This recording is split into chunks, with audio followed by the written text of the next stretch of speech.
In our Chica interview today, we will be talking with Melody-Stevens. I know that as mothers, and especially as mothers who are entrepreneurs, we're always on the go.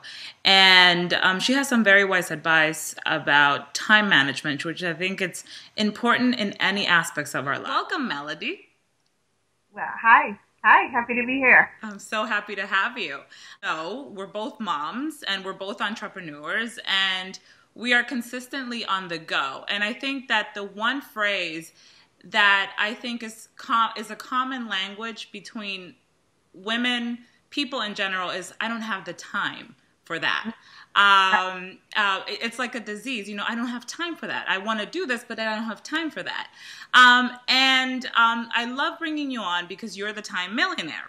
Right. And I love that concept because time is worth its weight in gold. And we tend to lose sight of that. And if we don't have time to take care of certain aspects of our life, then we should be paying somebody to do that, right? So how important is it that we learn to manage our time, that we invest it appropriately? Basic time wealth skills. It's a matter of becoming conscious. Yeah. Okay. And what happens is that we say we don't have time for something, but and usually what we say we don't have time to do, either it's something we don't want to do, right? And we say we don't have time to do it, so then that's a kind of excuse. Yeah. You know, but we just don't want to do it. And you know, one thing for women, I give permission to say no, and with no explanation. You know, if you don't want to do something, you don't have to say, "Oh, I don't have the time for that." You know what?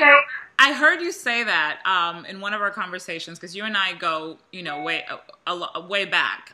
We've known each other for a little while, but I heard you say that one time. You know, just say no without an explanation. I'm like, yeah, like, why do I? Of course. What? Yeah. So you know, when you say that we moms and busy entrepreneurs often say, "Oh, I don't have the time for that." So again, one thing is just, if you don't want to do it, it's okay. It's okay. We think we have to be all things to all people, and we have to, you know, make sure that everybody's happy, and God forbid somebody's mad at us. God forbid we do something to upset somebody, you know, and it's all, I guess, an effort to try to control things that are not controllable.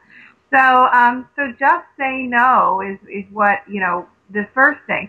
The other thing is when people say, I don't have time for that, sometimes it's really a wish. They wish they did have time for that, you know, such as maybe exercise. You know, oh, I don't have time to exercise. I'm too busy. I'm so guilty of that. Well, exercise, as we all know, is really, really, really important, and it makes us feel great. And so another thing that I give people permission to do, women permission to do, men too, is to feel good, is to do things that are good for us, that we resist because, again, we think we need to be all things to all people. So when that statement comes out, I don't have time for that, I really want people to look at themselves and why they said that.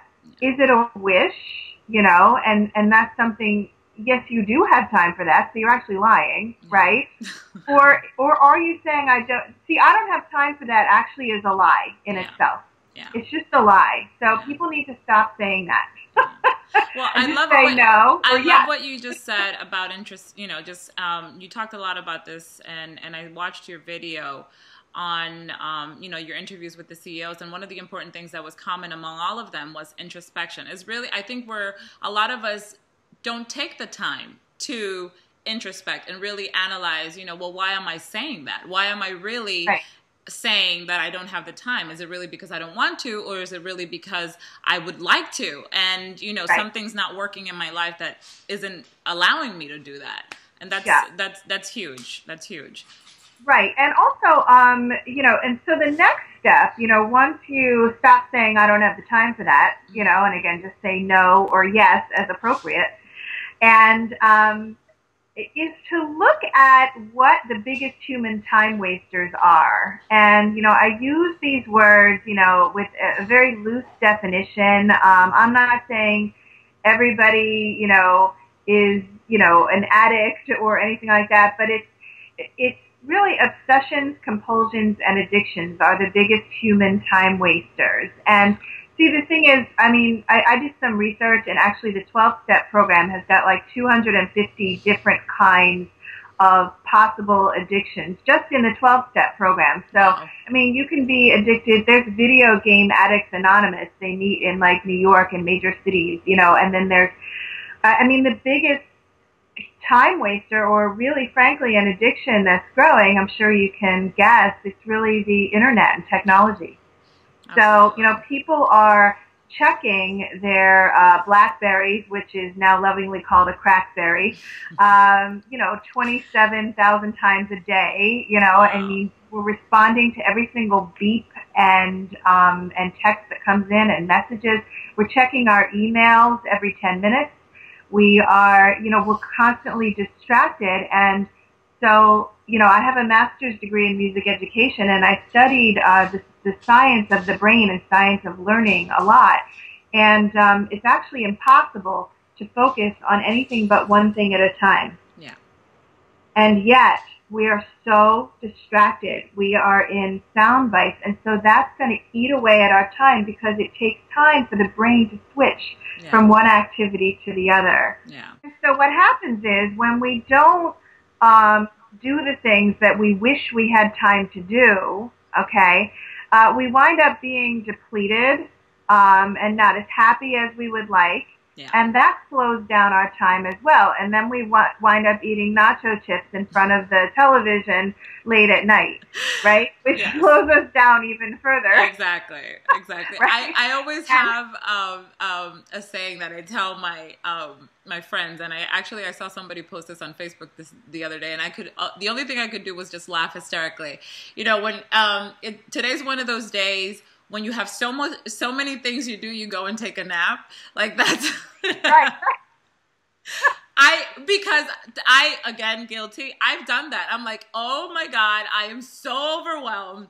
That's it. I'm checking out because I can't even, you know, deal with it. And it's important to learn those techniques, and it's important to really just continue to keep yourself in check and in line to really, again, accomplish the things that you do want to do so that you can be happier. Because ultimately, that's all we want. It's just to be happier and be more present. And see, here's the weird thing. It takes a lot of courage to actually do what we in our heart of hearts want to do. Yeah. It takes a lot of courage, because really, left to our own devices as human beings, and just kind of the gravitational pull of humanity is down. Yeah. Okay, it's down. So it's actually work to stay up. Yeah. So, you know, it takes something. It takes, maybe visiting, a coach, or maybe picking up, a self-help book, 7 Habits of Highly Effective People, or, something. And actually, learning from some of the masters, and not being afraid to ask for help. That's the other thing with us women. We have taken so much of the world on our shoulders, and we're going through a very confusing time right now, where, we are starting to be expected to be at least partial breadwinners. Yeah, and, right? Also, and everything, and still be Betty Crocker when you get home, like that's what I'm saying. That's right, exactly. So, right. So we're Betty Crocker, and we are, a successful CEO of our company, right? And so we're going through kind of a strange transitional time, in that. And the thing is, it's absolutely impossible, to do all that all the time. So, and it's further impossible because we try to do it alone. Yeah. See, now here's where a lot of my philosophy comes in. You can have it all. You can't have it all by yourself.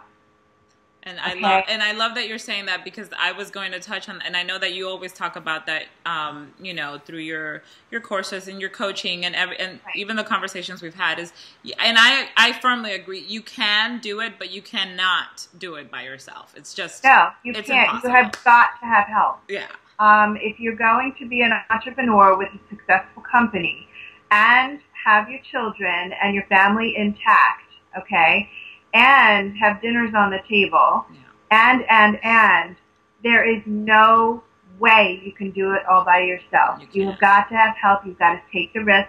You've got to get creative. You have to ask people for favors. If you don't have money, you barter. Yeah. You ask for favors. Yeah. You become a master networker. You exchange babysitting with your neighbors. Yeah. You find a way to barter with a personal chef. Yeah. Whatever you have to do, right? Because that's the other thing. Oh, I don't have any money, so I can't get help. Right? Everything costs money, and then we don't have it, and we automatically shut down because. And I love that what you're saying is, asking for favors, bartering, but and I think that right there itself is where you cultivate the relationships and the connections that you've made. So I say, if you don't have anybody to delegate to, then you need to work on your relationship. Yeah. Yeah. Absolutely. So yeah, and you're right. It was very astute what you said, that we feel like we don't have any money, so we shut down. Yeah. That's when we feel like we don't have any money, that's where the creative mind has to take over. Yeah. That's where your creativity has to step in, because we have an abundance of creativity, even if we've got no money in the bank. Yeah. So, and that's the beauty of entrepreneurship, right? Yeah. we find solutions in absolutely everything. Yeah. Constantly creating, constantly pioneering, venturing out into the unknown, and our money goes up and down. Yeah. It just does. Yeah. I know, again, plenty of people with a lot of money who are unhappy, and I say happy comes first. Oh, absolutely. Absolutely. First. So what would be the one, I always end these interviews with your one tip, like your little golden nugget that you're leaving that woman, mom, entrepreneur or not, that's trying to do the best that she can in her life? Like, what would be your one piece of advice? Okay, my one piece of advice is to, instead of saying, I don't have time for that, to really identify if it's something that you don't want to do or something that you really want to do, because that's normally when that phrase comes out. And if it's something you really want to do, please know that you do have time for that. You do. With creativity, with creativity and team, you can do anything. Awesome. Thank you, Melody. You're welcome.